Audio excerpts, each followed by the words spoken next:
So, for this webinar and, kind of how we thought about it for the original training that this is going to be, we'd really like to, achieve these different goals here. So we've talked a little bit about dominant and counter stories. We'll get into what that means and why we use that language.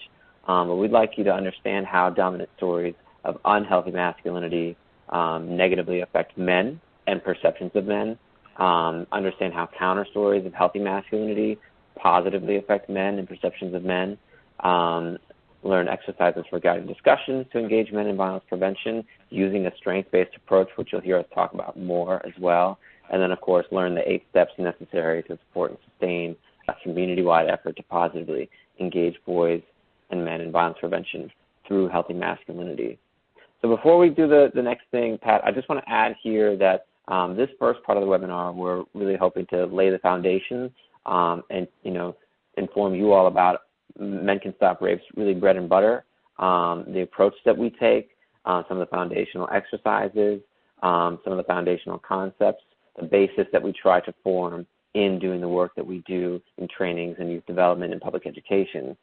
And then the next part of the webinar tomorrow, we'll really get into the 8 steps and how to apply some of the things that we talk about today at a more macro level, and to Pat's expertise as the strategist and planner, how to apply it at that level of thinking as well.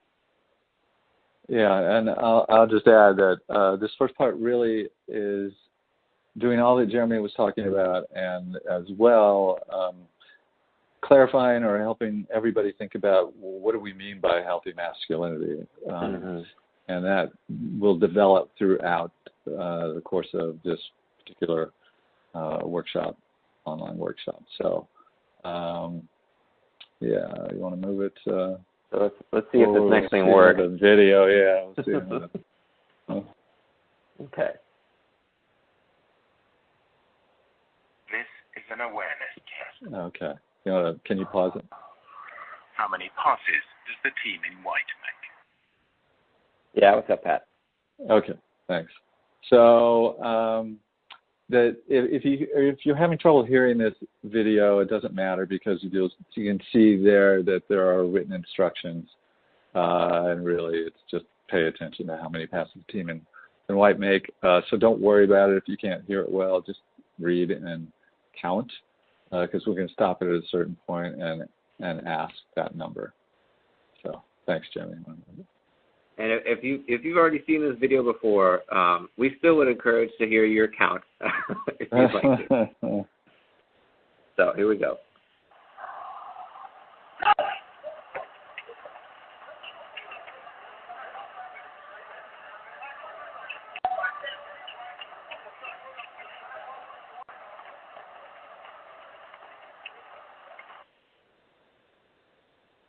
Okay, so can folks type in the chat box how many passes What'd you count? did you count the team white making?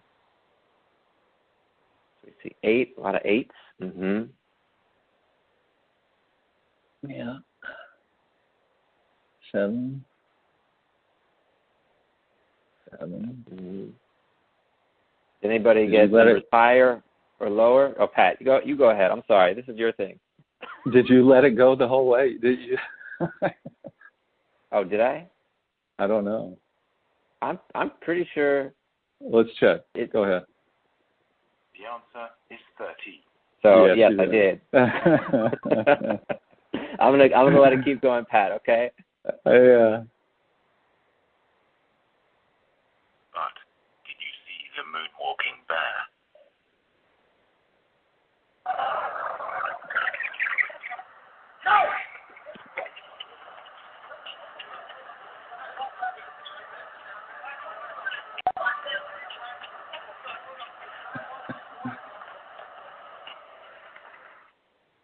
And if you did not see the moonwalking bear, you're in good company, because certainly I didn't see it the first time I saw that video, and lots of people that we show that video to didn't see the moonwalking bear. So don't feel like you're alone in that. And if you got the number wrong, don't worry about that either, because really that's not even the point.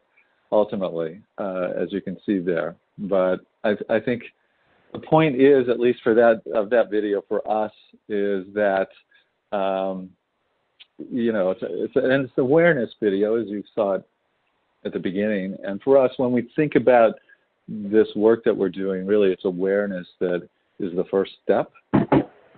And in terms of the kind of environmental change model we work with, or the bystander intervention approach, if you're not aware of the issue, then really it has an invisibility to it, just like that moonwalking bear did. And so if you don't understand the issues around, for us anyway, as we approach it, masculinity and the impact it has on us as men and boys, but not only us as men and boys, but all people, ultimately, then, we can't change it. So that first step is really that awareness step. And so, as Jeremy was mentioning earlier, our goal today, or our hope today, is really to build some awareness of what do we mean, as we said, by healthy masculinity, and why is it an issue, and why should we address it in the work that we do. And so that awareness video for us is something we show early on to communicate that message because of that kind of importance. So that's the first interactive thing, and there's more. And to be fair, I don't know if anybody's pages were lagging or glitching, but I do want to make room for how that possibility will show up differently in these virtual learning spaces than in others. So, as Sarah had mentioned at the beginning, and as Pat and I will continue to show, we do like to have as much interaction as we can, and so we will ask you all to jump in on the chat box, as you already have, and on occasion unmute yourself to respond to some questions that we're going to ask you. So we will be relying on your participation to some degree here. And so one of the things that we do to build on the awareness test and a way of kind of introducing ourselves as presenters to a group is to do an exercise that we call Who's in the Room. And so as you all can see here, we've got some photos of some different types of groups, whether it be an athletics team or the military, law enforcement, Greek life, fraternities, faith-based or religious groups. There are some different groups that, you all may have the opportunity to interact with or present with. And sometimes, not all the time, but sometimes we have to go in as presenters, as trainers, not having had the opportunity to build a relationship with that group or most of the members of that group first. And so what we'd like to do is really break the ice and make space for the fact that some people may come into the room with prepackaged assumptions or prepackaged notions about one another, and we want to use them instead of as a barrier, as a point of connection, as an opportunity to learn more about each other. And so that's what Who's in the Room is about.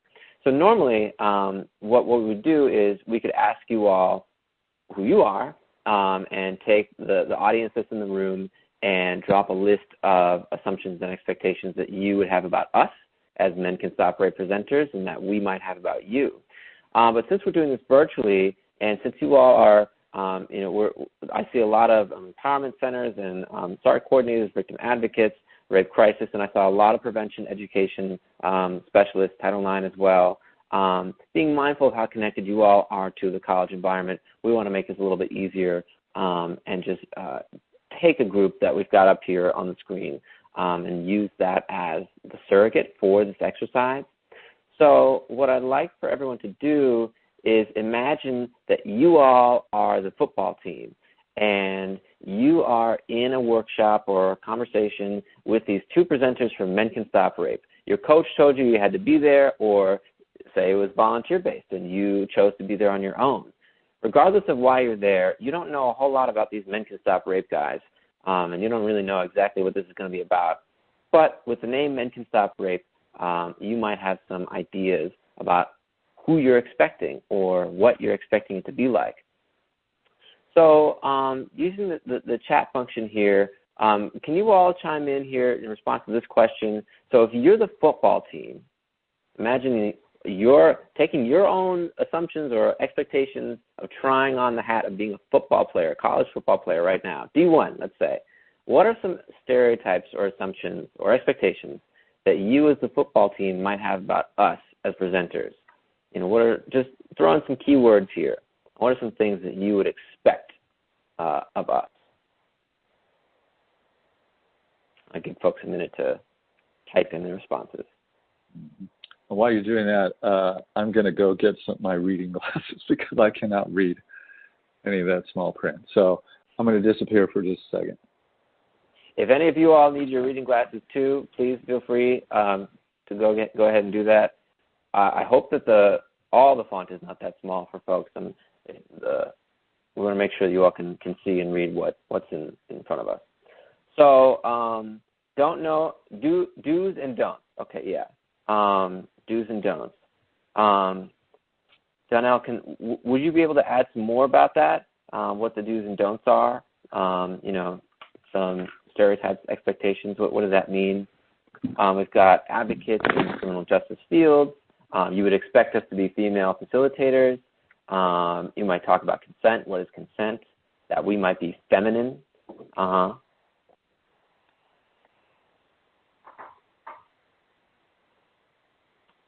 Or that we're feminists. Absolutely. That we as presenters are here because we have to be, as in there's an NCAA. Oh, no, I'm sorry, that you as the football team have to be here because of an NCAA requirement or something. So you're voluntold that you have to be there. Therefore, you may have some feelings about being there. How to teach athletics that rape is not acceptable, regardless of privileges. Yeah, absolutely. And so maybe coming in from the place of, believing that you all have some aspect of your culture as a football team that we are maybe not aware of, or we're just coming in to tell you the answer. Don't be a rapist. And so we're not really wanting to get to know you all. How about, I see some folks that said maybe that Men Can Stop Rape facilitators, that we'd be female facilitators. Let's see if we can get some more responses in line with that. So, what are some, who would you expect us to be? Or why might you expect us to be, people who would want to present and teach about preventing rape? What kind of people would you expect as the football team would be the kind of people that work at an organization like Men Can Stop Rape?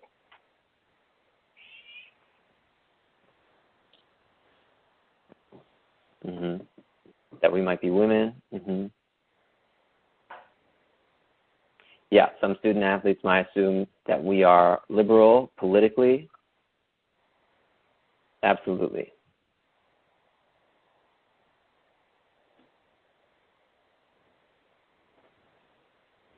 I see some more folks typing. I want to give you all just another minute to add on.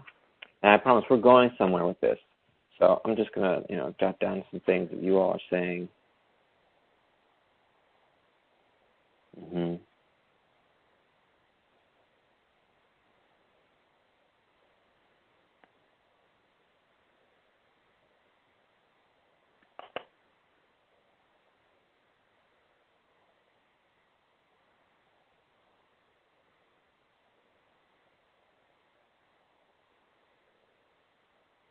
We still have folks coming in, yeah. If I were a football player, I wouldn't expect men to facilitate because rape isn't something that happens to men.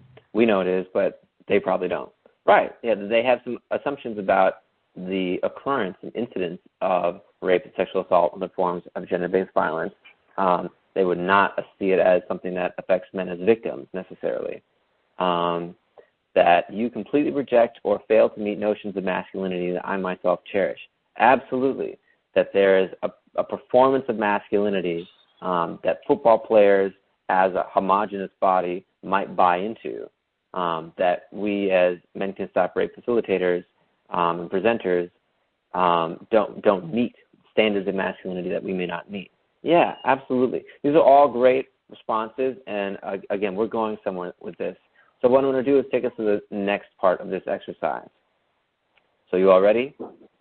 So now, what we'd like you to do is list some different stereotypes, assumptions, or expectations that you think Men Can Stop Rape presenters would have about you, the football team. So what do you think that we would assume about you? What kinds of stereotypes about football players might we as presenters buy into? What types of assumptions are we making about your team culture, or why you're here, or how you're going to receive us? All of those things. The dumb jock stereotype? Absolutely.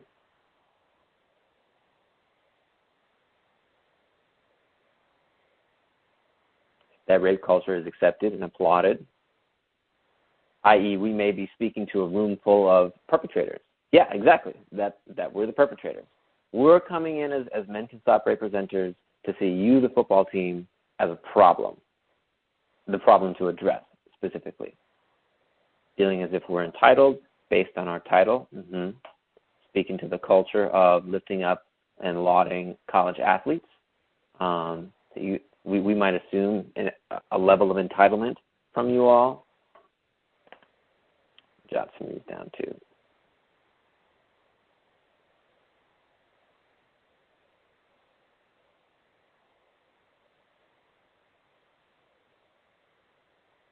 Feeling that you are above the law because of your title.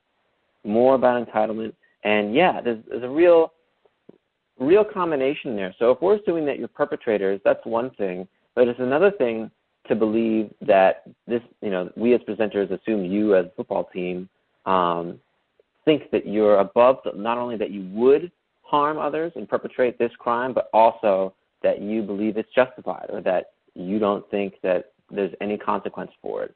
And yes, Mary, abuse towards women. We may really just see you as the bad guys.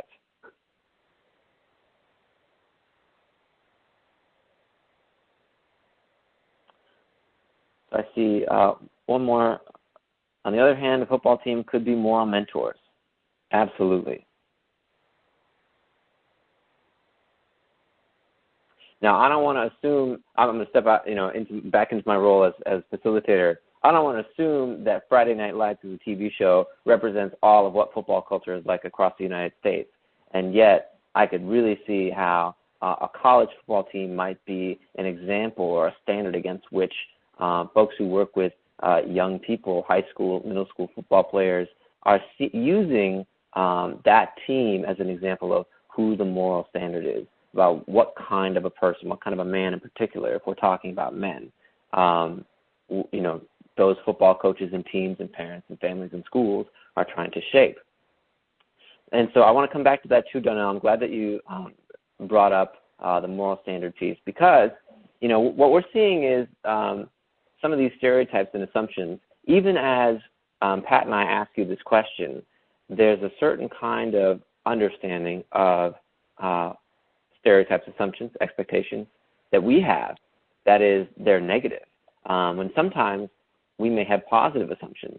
And so, I want to get to that in a second, but I just want to point out to you all, normally if we were in person, we'd draw up a list and we'd ask you to look at the list and see, what do you see on this side, what do you see on that side. But since we don't have that opportunity right here, I'm just going to read back to you some of the things that you all have come up with. And I encourage you to look through the chat if you'd like to, just to review for yourself. So if you all are the football team, you might expect Men Can Stop Rape presenters to be feminine or to be women, that we might be liberal thinking, that we're coming in with assumptions about who you are. And then if you all are the football team, what assumptions might we have about you, that we assume you're perpetrators, that you are entitled or above the law or abusive towards women, those sorts of things. So now I want to ask one final question of you all. What kind of conversation are these two groups of people supposed to have with these lists of stereotypes, these lists of assumptions and expectations? If we come in as presenters, assuming that you all are perpetrators, and you all come in as a football team, assuming that we are women or liberal, or that we don't, really respect or understand the culture of your football team, what kind of conversation can we have? And Christina says, or not. They'd be arguing right off the bat. Yeah, so if we did engage you all from that place, we would be engaging conflict as the first place to start. Everyone would be defensive. Exactly, Christina. Folks might come in and not want to participate, that it wouldn't be creating a learning environment for everyone to learn. They would listen to react instead of listening to understand. Yes, absolutely. There's different modes of listening in there. Thank you, Ashley. Give other folks who are typing a minute to get their thoughts in. They would feel attacked and not take away anything that you all have to say. That might color their perception of what it's like when Coach says we have to go to the sexual assault thing next year. When the new freshman class comes in, present scenarios and determine the rights and wrongs. This would generate discussion. Yeah.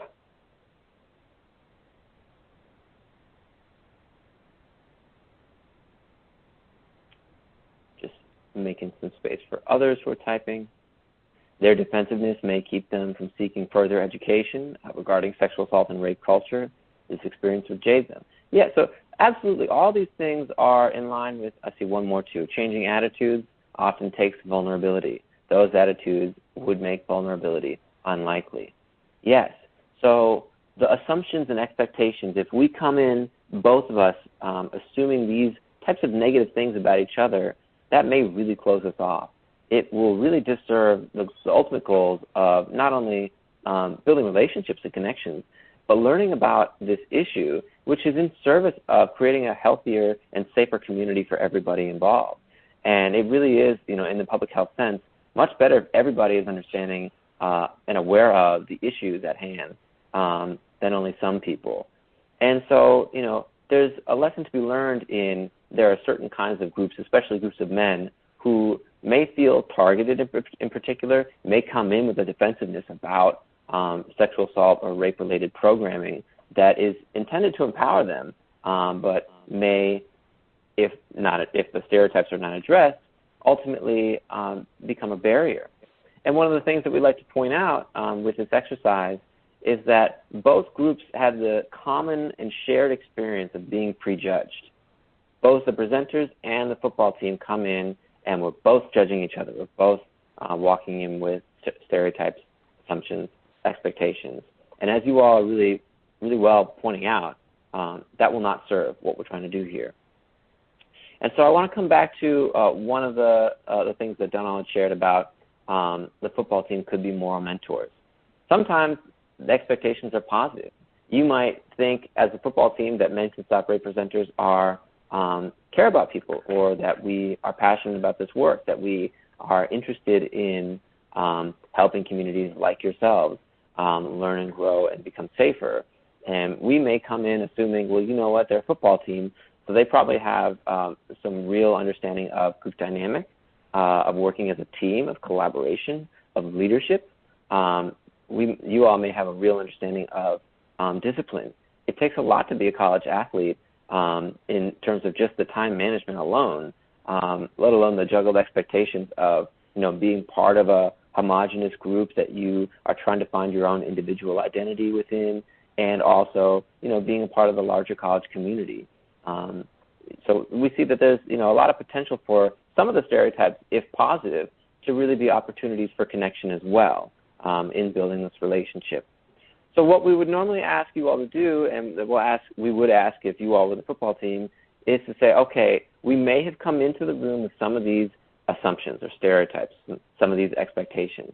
What we're going to do now that we've got them on this list is put them at the door and leave them there for the time being. You can go pick them up if you like afterwards, but for the time that we're in here together, we're going to let those go and try to embrace each other from a fresh start, with a blank slate, and without any of those stereotypes and assumptions coloring our perception of each other.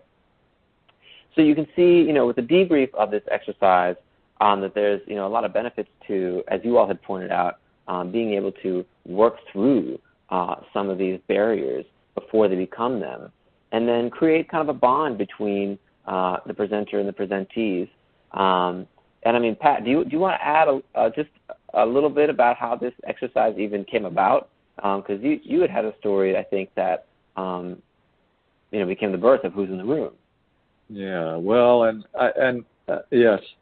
And before I even go there, I'll just say, and Jeremy was talking about dominant stories and counter stories earlier, and I think this exercise, which it doesn't take long. I mean, you can do it in 15 minutes, and it's a great way to lay the groundwork for dominant stories, and even counter stories, as Jeremy's suggesting, for those things like mentoring, which really don't fit into the usual kind of concept of, as we saw, the ideas about football players. And again, it's useful for not just football players, but if you're going to work with law enforcement, but it is useful for a homogeneous group. If you've got a bunch of different groups, it's less useful. So just keep that in mind if you decide it's something you want to use. And it really grew. The first time I ever did trainings was at George Mason University. This was like in '99.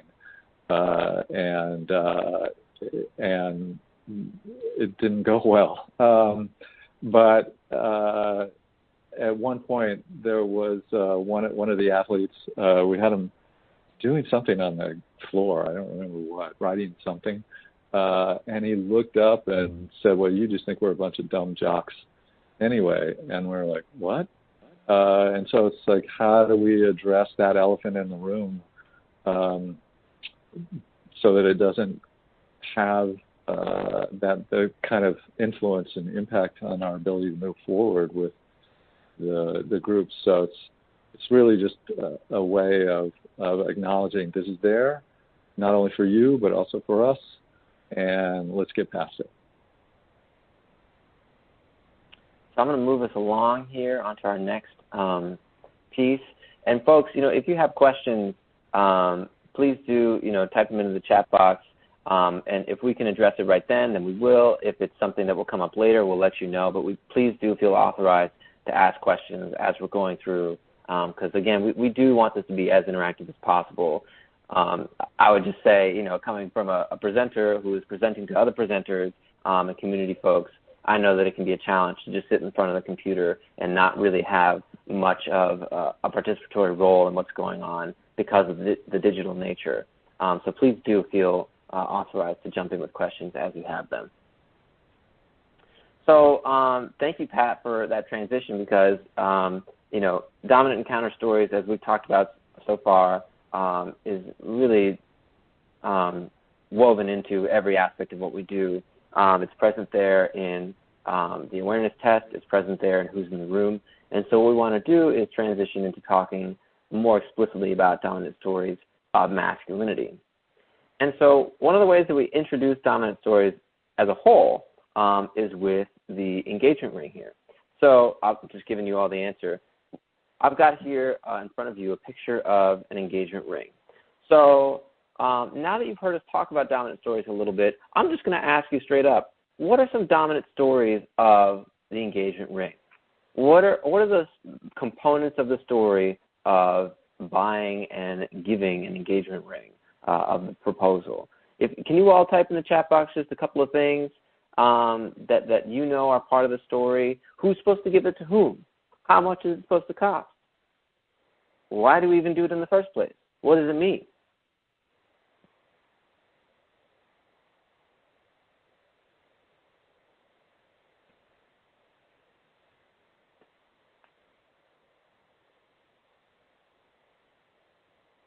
That looks like an expensive engagement ring, doesn't it? It does. I don't know where we found. I don't know whose ring this is. I don't know. Certainly not one I gave anybody. Not ours, no. Okay, let's see. We've got belonging to one person, off limits to others, a symbol, thank you, yes, absolutely. It's equated with love and success, happy endings, the American dream, absolutely. There's class written in there. men are supposed to spend 3 times their monthly income on the ring. That's a fact for how much it's supposed to cost. Predominantly masculine to feminine, men to ask women. Right. So just going off of those contributions alone absolutely hits on all the things that we want to point out here with what a dominant story is, right? I'd be curious to know, I'm not asking, but I'd be curious to know where you all heard these messages.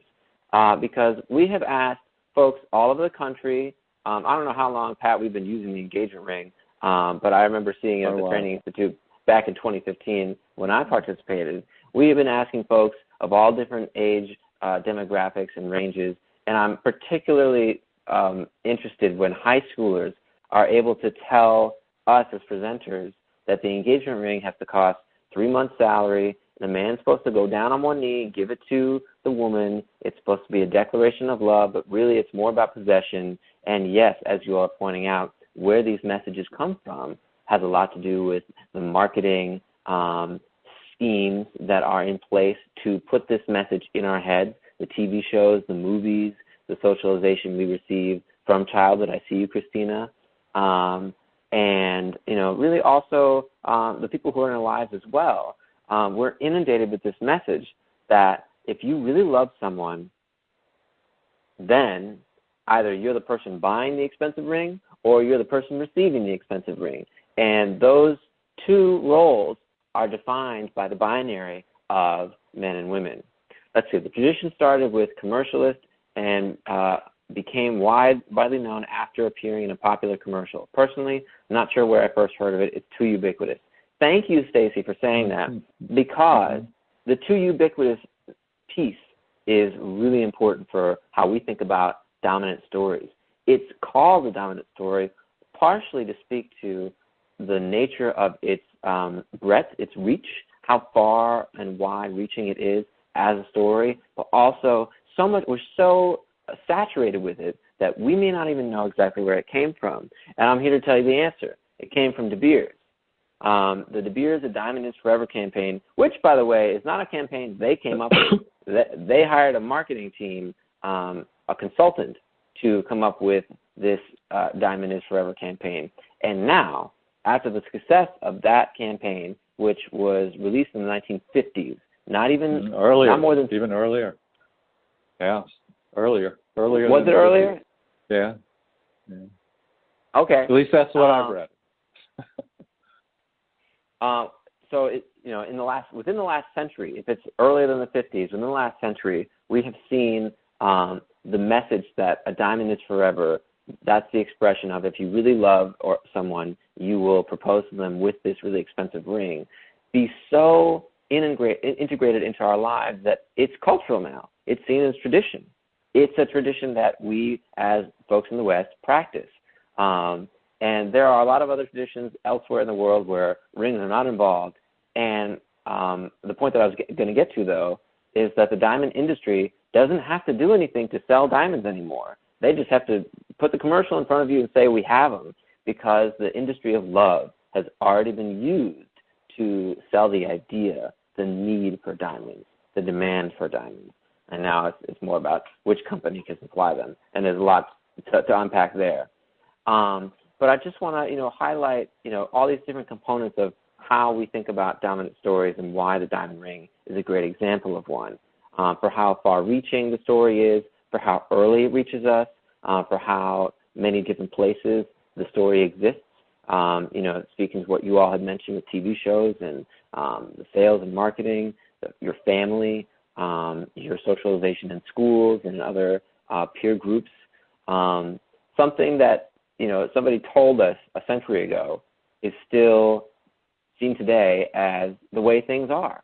And, there are a lot of other ways that folks propose to each other and declare love and show commitment in the ways that marriage as an institution, I think, is supposed to. And we'll get to talk about those a little bit with the counter story section. But for now, we want this to introduce to you all dominant stories. Pat, do you want to add anything? I just wanted to add that the brilliant part was it started out actually as 1 month.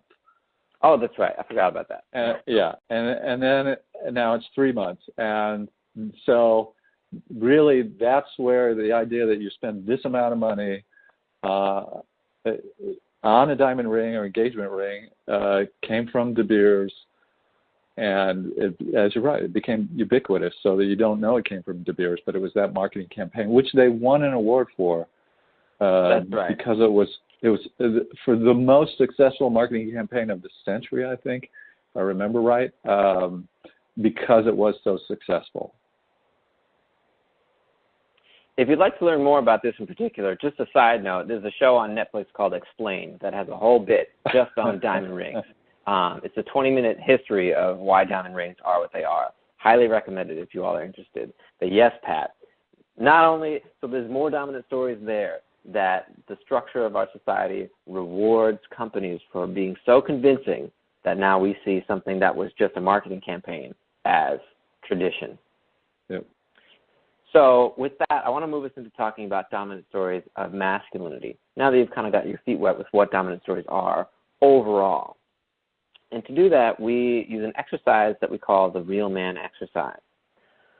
So what I'm going to do is we're going to show you pictures of famous men who hopefully you know, and even if you don't know anything about them, you can still participate in the exercise just by looking at the pictures and just by speaking about the pictures.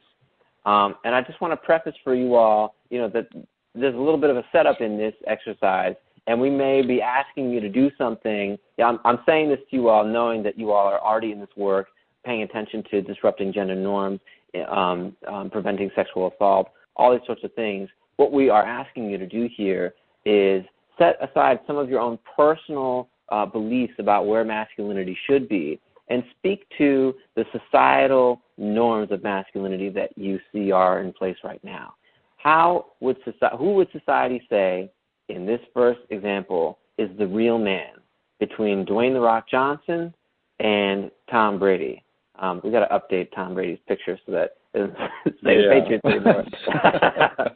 But, yeah, so please, and folks, if you want to raise your hand, I think Sarah is keeping track of who's raising their hands as well. If you want to unmute yourself and give a little explanation who the real man is to you, to say why, because that's the important thing. The Rock seems very popular, yes. Yeah, people love The Rock, especially next to Tom Brady. Yeah. If you could add why The Rock. What is it about The Rock? Why is The Rock from the real society's man? perspective? The way he looks, the way he acts, his history, what? I mean, please go ahead.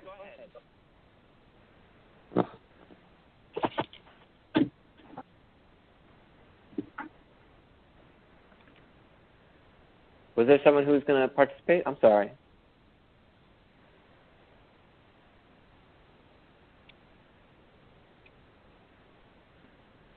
So we've got a lot of responses for The Rock. Why The Rock? But these are physical features. Why is it either one? There's more to it than I hear it, absolutely. No real men I know are wrestlers or pro football players. So, right, that's part of the setup of the exercise, is we're speaking to, the societal view of what makes a real man, right? And so there's a lot of opportunity in looking at the counter story to see beyond just the picture itself, to see the intelligence, the kindness that's in human beings. And yet, as we talked about with the diamond ring, and that example of what a dominant story is, there are stories about what it means to be a man, or who society would say is more the real man in this exercise that we're wanting to lift up. And so I do want to, come back to folks who are, we're readily saying The Rock is the real man between these two. And again, they may not be your own personal belief, but in society's view, why would you say the Rock is the real man? In the same way that we ask you to pretend like you were football players. Mm-hmm. So imagine you're a bunch of high school guys, and what they would say. Who's the real man? Thank you, Pat. That's a great point.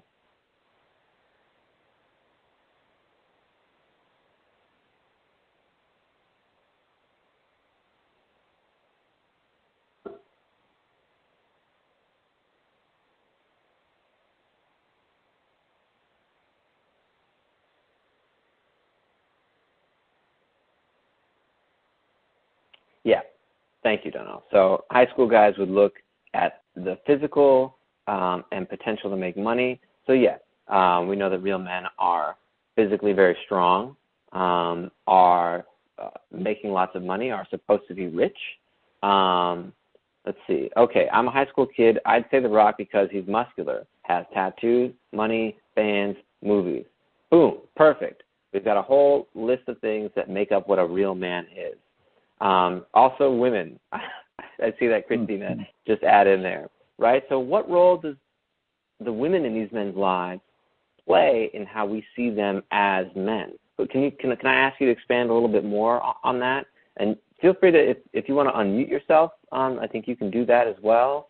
If you don't want to just type in the chat box.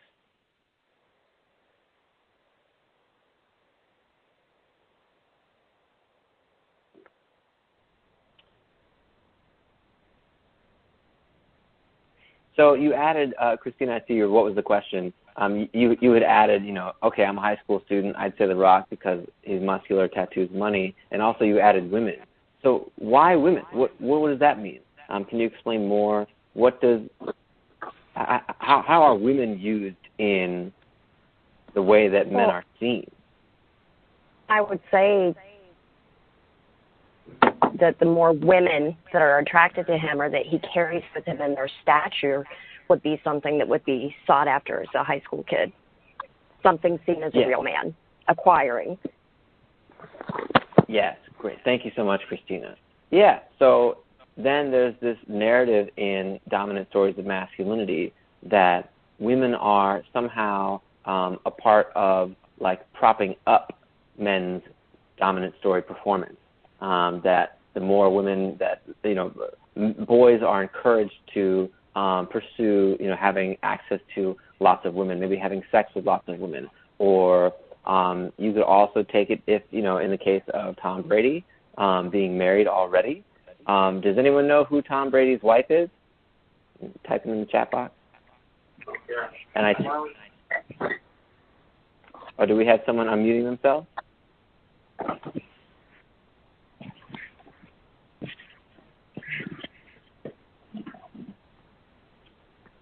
And I see you, Nikki, with protection and provider. Yeah, other aspects of the dominant story of masculinity. We expect men to perform a protective and provider role.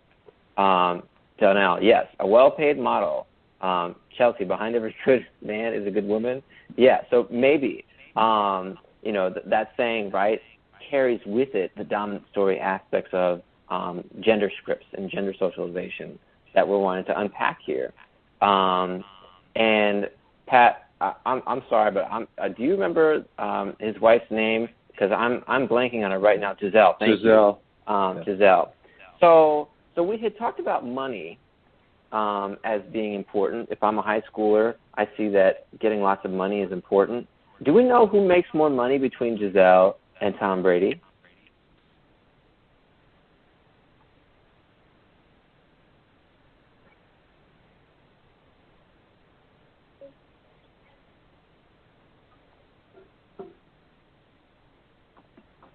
So I'll give you the answer. Giselle makes more money.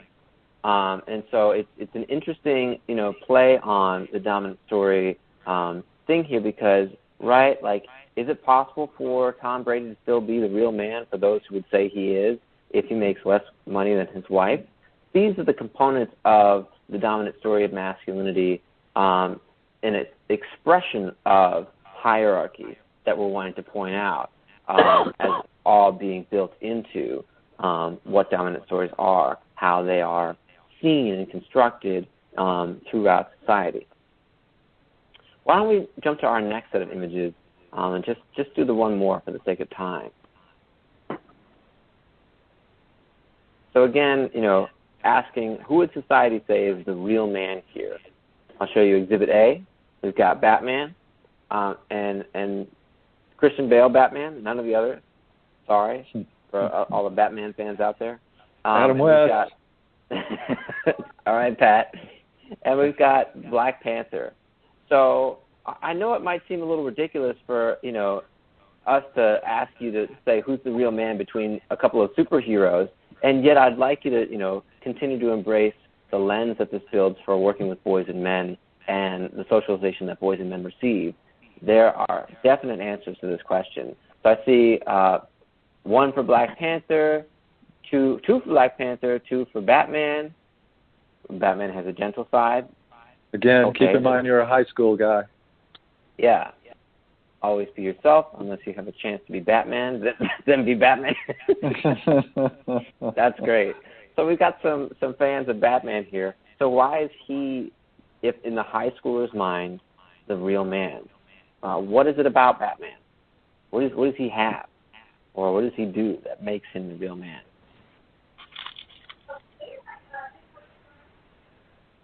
He's got a Batmobile. So there's the car. Not only does the car have to do with the class display of, like, wealth and how money is wrapped up in the dominant story of masculinity, but it's the type of car. It's a Batmobile. It's like a tank, like you're just driving around this war machine. There's a persona behind the mask. So behind the mask is interesting, too, because there's this way that Batman's anonymity protects him. It makes him more invulnerable. It's an expression of his invulnerability to be wearing this costume, this whole mask and helmet. And, of course, the symbol is that, a vigilante can be anybody. Anybody can do the right thing. And at the same time, we've got some... Am I the only one hearing this music? No. We got some hold music. Groovy music. No, I can hear it. Somebody just put us on hold really quick. Right, I see that Christina, he's been around forever. Even the Lone Ranger has a mask. And these cultural, I won't call them all icons, but I would just say, cultural icons, may be really important for many of us, whether we were children when we were exposed to them or through our adulthood. I think it's very important to celebrate and lift up when we are fans of things. And we can also adopt the lens for looking at what are the messages about, in this case, masculinity, that we're able to draw from these different characters, these different people in our lives. So, Pat, I don't know if you want to add anything. I was going to move us along just to get us to the next step. No, I'm good. Just to let you know, I've been writing down some of these things. So. Oh, great. I'll do the same for you when we do Strongest Man. Great. So I could ask you, I'm not going to ask us to do this, but another set of images that we could show here, Mark Zuckerberg and Jeff Bezos, 2 very wealthy and very powerful white men in particular, that we could talk about, right? Who's the real man?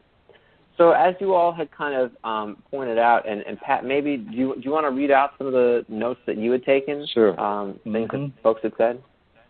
So physical, there's money, rich, tats or tattoos, fans. So, if you have fans, you're successful, hugely successful the more fans you have, obviously. Movies, your star. Have women, lots of them. You acquire them. And if you acquire a famous, beautiful, well-paid model, even the better. Protection, provider, you're married.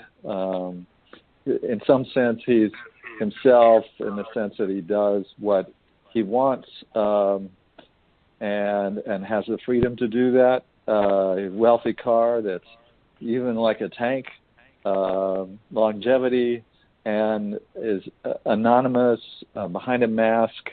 And I can't help but think of the documentary. What's the name of the documentary, Jeremy? Now The Mask You Live In. The Mask You Live In. I can't help but think of that. And Jeremy connected that with being invulnerable. So the things that you all had in this interaction come up with are very much in line with the general qualities of what a real man is, general qualities of this dominant story of masculinity that we've seen time and time again with everybody, from middle schoolers up to the colonel in the military. And so we're just putting in front of you this list that we've, of general qualities that we've seen over the years that very much line up with yours, having to do with wealth.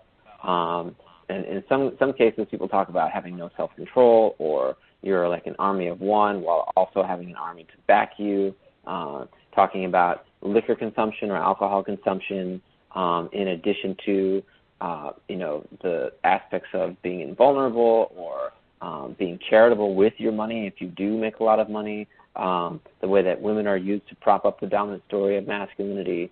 Often self-made comes up too. And depending on, who's in the room, some people might say, well, I would say if there's a white person and a black person up on screen, I may choose the white person because I'm white, or I may choose the black person because I'm black, and how that plays into the dominant stories of who a real man is as well.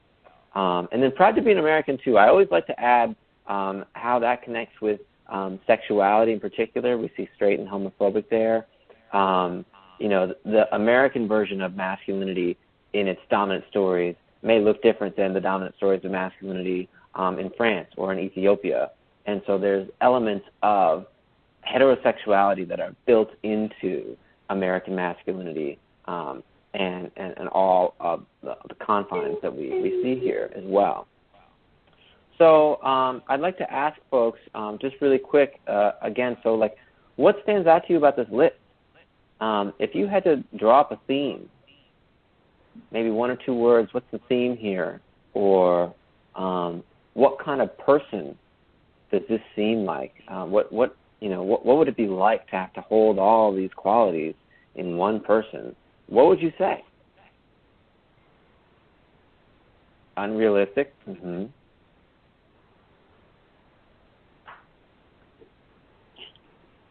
Difficult to juggle.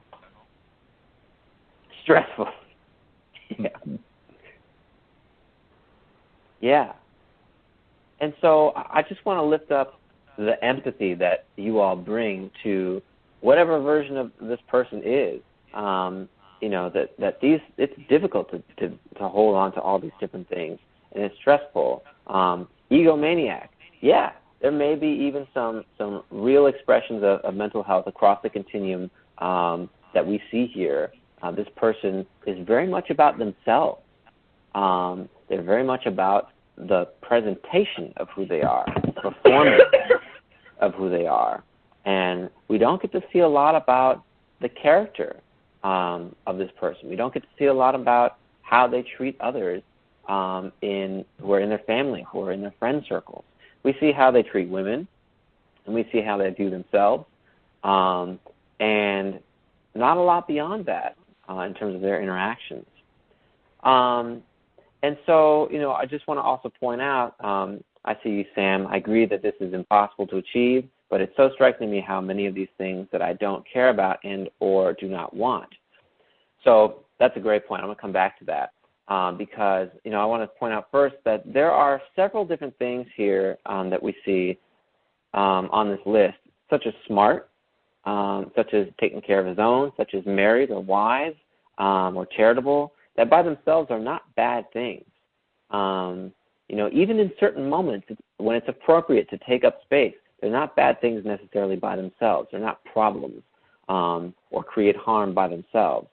But if we think about the impact that this dominant story has on boys and men, we can really see that it starts to create a less than dynamic when you have no room for alternative other than to be this version of masculinity.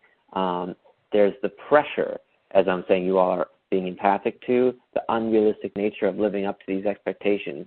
Even if you intellectually know that they are unrealistic, you may emotionally feel like you still have to perform up to the standard of them while also holding on to the fact that you can't ever reach it. And so to your point, Sam, speaking about how some of these different things, become less important to us, that we start to see the myth of dominant story expectations, that empowerment is the exact kind of awareness raising, the exact kind of empowerment that become tools for enabling the boys and men that we work with to be active participants in preventing violence, that enable them to be active participants in the primary prevention of gender-based violence. It's that awareness, moving into action that we really want to lift up and say, hey, even though you've been told that this is the only way you're supposed to be a man, we're here to say that there are a lot more other options, and we're going to get into what some of those other options are. the counter story section. Let's see, Pat, is there anything you want to add? I'm just mindful of time. I want to make sure I'm respectful of everybody's time and get to the next section. I think we can dig more into it in the counter story section. So. Okay. So for us, a dominant story, we define it, as it relates to manhood, is a narrative representing the popular values and messages associated with a shared understanding of what it means to be a man. And these values and messages can either be healthy or unhealthy. Dominant stories also often invisibly shape perceived reality. And so that speaks to all that we've really, really highlighted here about what dominant stories are and what dominant stories of masculinity are. We also adapted this from Hilda Nelson's Damaged Identities and Narrative Repair. If you're interested in some reading into the foundation of this philosophy. And so let's see. That's definition of dominant stories. Do we have another thing? Yes.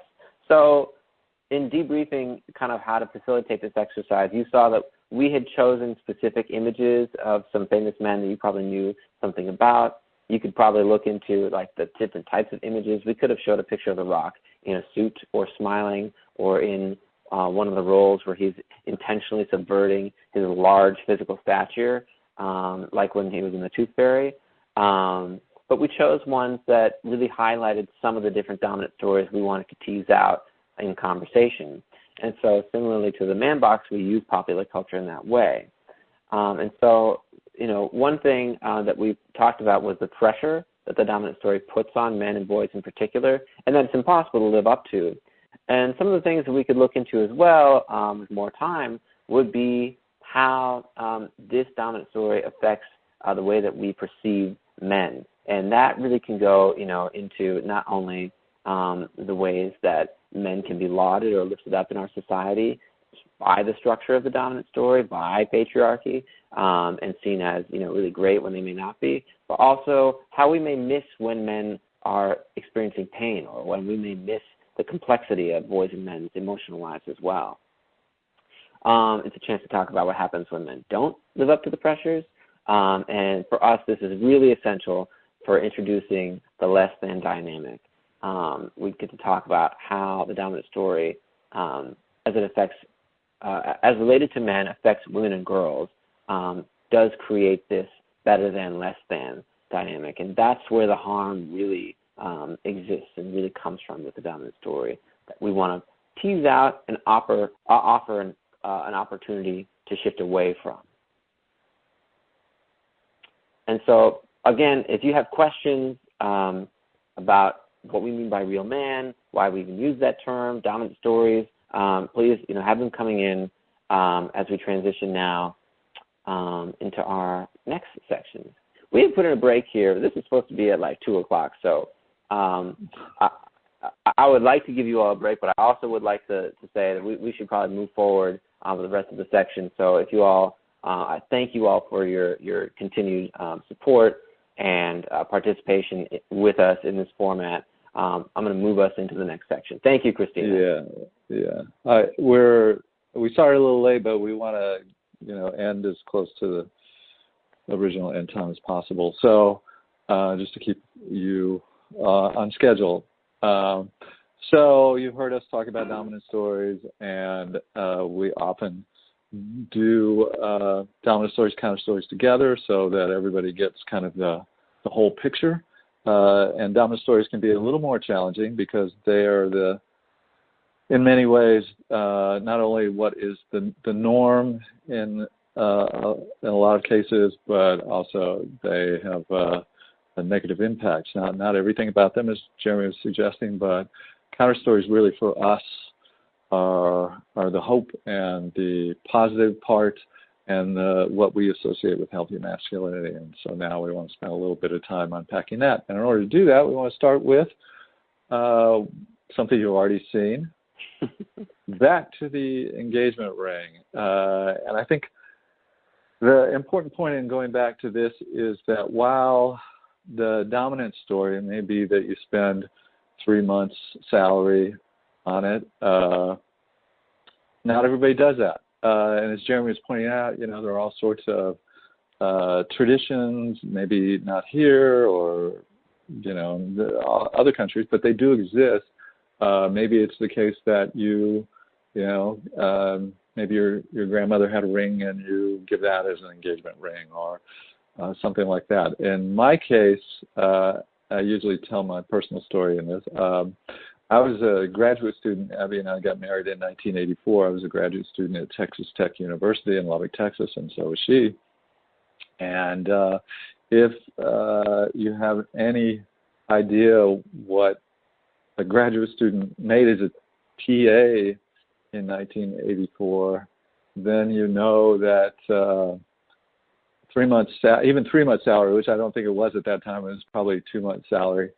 I could have bought maybe one of those rings from, the machines where rings come in a little plastic case. It cost 50 cents, I think.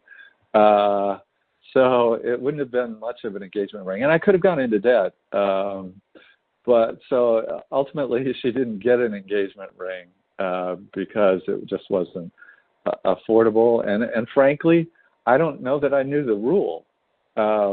Nobody taught me the rules very well. So I failed on that front and didn't even necessarily realize it. But, she talked, we've talked about this. She knows it's a story I tell. And she said if I had gone in debt and bought her an engagement ring, she would have been unhappy with me and would have made me return it because she would have said, well, are you crazy? Why are you spending all this money that you don't have on an engagement ring? So, and I know for a fact that I'm not the only person in these kind of circumstances, because when we do this exercise, we often hear other people share stories, similar stories in various ways. And I see Sam is saying when he bought an engagement ring, jewelers were very interested in teaching him that rule, and I'm sure they were. So I skipped that whole influence because I didn't even go into the store to buy one. So there are always stories out there like this, and they just, because, as Jeremy was pointing out earlier, and other people were pointing out, because the dominant stories are so ubiquitous, they don't really receive much attention. They don't get told very often. They don't get highlighted, and so really, it's our job in terms of the work that we're doing and in relation to masculinity to pull out those counter stories. And I guarantee you that they are present in every man and boy's life, one way or another. So it's always just a matter of kind of tapping into them. So now we're going to spend a little bit of time trying to tap into stories. And I think y'all were trying to do it a little bit earlier in relation to the real man exercise. So now here's where you get to actually go where you were initially trying to go with the real man exercise, which is not unusual for professionals who work on these issues. And so we're with you. We want the same things you want. And this is our way to get there. And again, this is what we associate with healthy masculinity. So this is called the Strongest Man You Know exercise. It's a fairly simple exercise. It's probably a little bit easier to do in person. But it's fairly simple. As I said, who's the strongest man you know or knew, and what are the attributes that made him a strong man, and how did he show his strength through his interactions with other people? And so while you're thinking of an answer to that, I'll go ahead and start out and share my story in relation to the strongest man, one of the strongest men I know. Fortunately, I can come up with a number of them. Not everybody can, and that's fine when you do this exercise. Sometimes, somebody will say, I'm the strongest man I know, or somebody will say, my mom is the strongest man I know, which is perfectly fine too. But it is important we try to get it to be somebody you actually personally know. So a lot of times people will talk about their father, uncle, coach, teacher, close friend, just, different people. So I'll talk about my father, who was, born in 1926, grew up during the Depression, and he was, pretty emotionally stoic. Didn't really, we didn't hug at all until I decided when I got married. I mentioned earlier I got married in 1984. For some reason, I decided that I didn't want the usual handshake from him. I knew he'd come up afterwards and stick out his hand. And I decided I wanted a hug. And I don't know why, because it's not like I hugged anybody else, or it's not like I was a hugger then. I'm much more one now. So he came up and sure enough, stuck out his hand, and I said, nope, I just got married. I want a hug. And he sort of looked at me and said, okay. And it was like two boards hugging each other. And it wasn't the best hug ever by any means. But the significant thing for me was that he did it, even though it wasn't something he was entirely comfortable with. And he did it after that too. He kept, we kept hugging. I can't say there were great hugs still, but it was really meaningful to me that he was willing to do that. That's my kind of man of strength, and really it was his willingness to do what I asked, that to listen to me, I guess, and to act on that. And I'm even getting a little emotional talking about it now. He passed away in 2012, and I miss him. So who are some of the strongest men in your lives, and what is it that makes them strong? And this is going to take a little bit of time. If you want to, Sarah will unmute you, or maybe you can unmute yourselves if you want to. I don't know if you can raise. Yeah, you can raise your hand, or you can share in the chat. I see Ashley said her grandfather is kind, gentle, leads by example, hard worker, wise. Although his father is a very stereotypical masculine man, my grandfather is the complete opposite. Learned that masculinity isn't being all tough for my grandfather. So yeah, your grandfather sounds like a special person, and it's similar to my dad. And although my dad, as I mentioned, it wasn't like he was,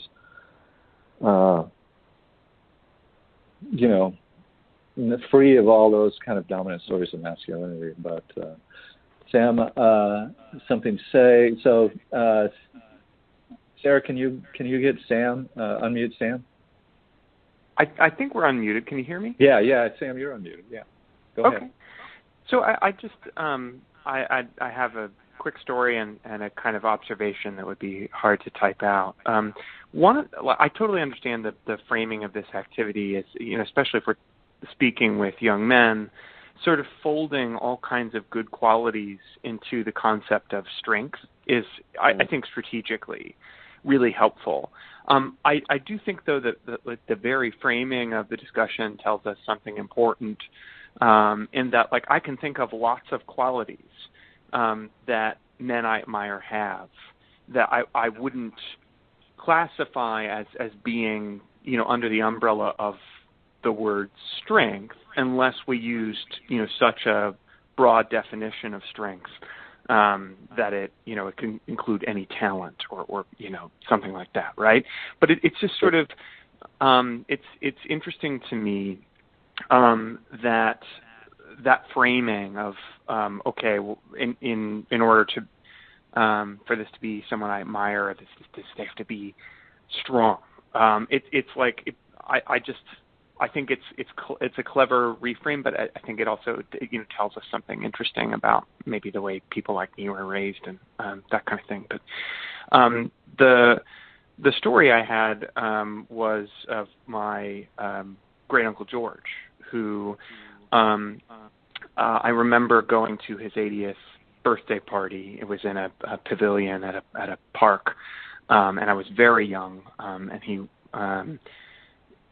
my parents had bought him some gifts, and they gave me one to give to my Uncle George, who I adored. And it was a bag of pistachios. It was the kind that was, had the red dye on it. So if you ate them, your hands would get all stained. And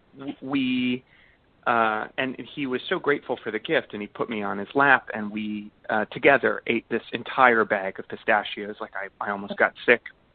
And I was so pleased that Uncle George loved my gift.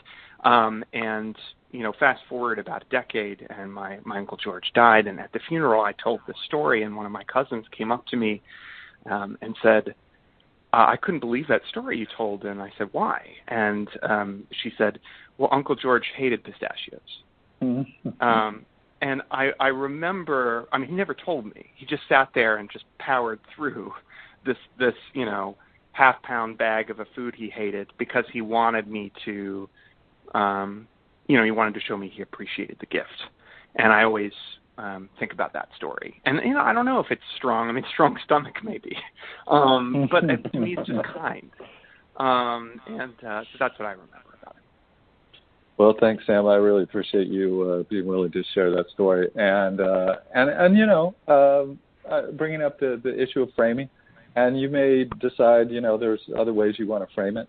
We found that this one works well in terms of a lot of the young men that we work with, and work with young men of all genders. I mentioned earlier, Men of Strength Club, so and including non-binary students who are sometimes part of the club. So it's just an opportunity to explore these issues and redefine strength.